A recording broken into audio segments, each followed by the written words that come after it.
নমস্কার বন্ধুরা, আশা করি সবাই ভালো আছেন। তো বন্ধুরা, এই ভিডিওতে আমি আপনাদেরকে দেখিয়ে দেবো কীভাবে আপনারা রেশন কার্ডের যে কোনো ভুল আপনারা সহজেই 1 মিনিটের মধ্যেই সংশোধন করে নিতে পারবেন। তো সে সম্পর্কে আমি এই ভিডিওতে আলোচনা করব। তো বন্ধুরা, আপনি বাড়িতে বসে বসে আপনার মোবাইল থেকে কিন্তু আপনার যে রেশন কার্ডের ভুলটা আপনি সংশোধন করে নিতে পারবেন। তো চলুন শুরু করা যাক। সর্বপ্রথম গুগলে এসে আপনারা এখানে লিখবেন রেশন কার্ড বলে, খালি লিখে সার্চ করবেন। রেশন কার্ড এরকম লিখবেন, লিখে সার্চ করবেন। তারপরে এরকম পেজ চলে আসবে। প্রথম যে রেশন কার্ডের ফুডের যে অপশানটা দেখতে পাবেন, এটাই ক্লিক করে দেবেন। তারপরে আপনার বাম সাইডে ওপরের দিকে দেখবেন এখানে লেখা থাকবে self service for ration card. এই যে অপশানটা দেখতে পাচ্ছেন সেলফ সার্ভিস, এটার উপরে ক্লিক করবেন। তারপরে এরকম নিচের দিকে চলে আসবেন। এইখানে একটা অপশান পাবেন, এই যে রেকটিফাই অথবা আপডেট, এই যে অপশানটা দেখতে পাচ্ছেন এইটার উপরে ক্লিক করবেন। ক্লিক হেয়ার বলে অপশান থাকবে। তারপরে এখানে আপনি যে রেশন কার্ডটা সংশোধন করতে চাইছেন সেই রেশন কার্ডের নাম্বারটা, শুধুমাত্র নাম্বারটা এখানে আপনাকে বসিয়ে দিতে হবে। নাম্বারটা বসানোর পরে আপনি সার্চ করবেন। এবারে সার্চে ক্লিক করবেন। তারপরে দেখবেন যার নামে রেশন কার্ড আছে তার নাম শো হবে। তো এইটার মধ্যে এই যে রেশন কার্ড, এনার আপনি কী কী সংশোধন করতে চান খালি টিক মার্ক দিয়ে দেবেন। ধরুন আমি এখন নাম সংশোধন করতে চাইছি। তারপরে এখানে গার্ডিয়ান নেম আর অ্যাড্রেস, এই তিনটে জিনিস আমি এখন এখানে সংশোধন করব। অ্যাড্রেসও টিকমার্ক দিয়ে দেবো।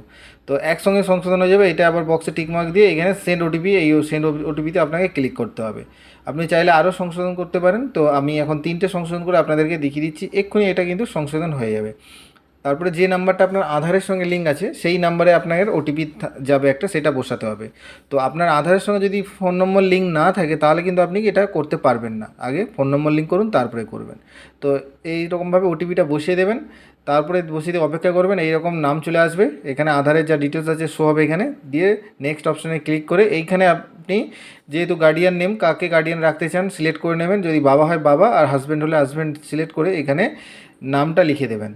যার নামটা সিলেক্ট করেছেন সেরকম নামটা স্পেলিং দেখে আপনি পুরো ফুল নামটা এখানে লিখে দেবেন। আপনি যদি বাবার নাম সিলেক্ট করেন ফাদার্স নেম এখানে লিখবেন, আর যদি হাজব্যান্ডের নাম সিলেক্ট করেন তাহলে এখানে হাজব্যান্ডের নামটা আপনি এখানে লিখে দেবেন।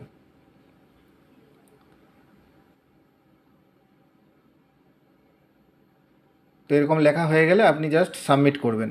এবারে পরবর্তী এই ধাপটার উপরে এটাই ক্লিক করবেন। তারপরে এখানে দেখতে পাচ্ছেন এইখানে অ্যাড্রেস চেঞ্জ করবো, এখানে সেখানে টিকমার্ক দিয়েছিলাম, তাই এখানে অ্যাড্রেসটা, আপনার যে অ্যাড্রেস আছে সেই অ্যাড্রেসটা আপনি এখান থেকে সমস্ত ডিটেলসগুলো যেগুলো ভুল আছে আপনি এখান থেকে ঠিক করে বসিয়ে দেবেন। দিয়ে আপনাকে এখানে প্রসিড এই অপশানটার উপরে ক্লিক করে দেবেন। তো এখানে দিয়ে এটাকে সাবমিট করে দেবেন। তারপরে দেখবেন আপনার কারেকশান দিয়ে এখানে প্রসিড এটার উপরে ক্লিক করে দিয়ে লাস্টে সমস্ত ডিটেলসগুলো এখানে শো হবে, যেগুলো আপনি এখানে এক্ষুনি বসালেন। তো আপনি একবার মিলিয়ে নেবেন সমস্ত ডিটেলসগুলো ঠিক আছে কিনা, দিয়ে আপনি ইয়েস এই অপশানটার উপরে ক্লিক করবেন। তারপরে দেখবেন ইওর ডাটা সাকসেসফুলি আপডেটেড। তো আপনার ডাটা কিন্তু এক্ষুনি আপডেট হয়ে গেছে। আপনি চাইলে এক্ষুনি আপনি রেশন কার্ডটা আপনি ডাউনলোড করে নিতে পারবেন। দেখবেন আপনার সমস্ত যে ভুল ভ্রান্তি ছিল সেগুলো আপনার সংশোধন হয়ে নতুন আপডেট হয়ে গেছে। তো যদি ডাউনলোড করতে চান এরকম নিচের দিকে চলে আসবেন, ই রেশন কার্ড এটার উপরে ক্লিক করে দেবেন। তারপরে এরকম নিচের দিকে চলে আসবেন, এখানে যে ডাউনলোড রেশন কার্ড এই অপশানটার উপরে ক্লিক করতে হবে। তারপরেই দেখবেন এরকম চলে আসবে, এখানে রেশন কার্ড আর এখানে ক্যাপচার বসিয়ে সার্চ করলেই আপনি এখান থেকে ওটিপি দিয়ে আপনি আপনার রেশন কার্ড সহজেই ডাউনলোড করে নিতে পারবেন।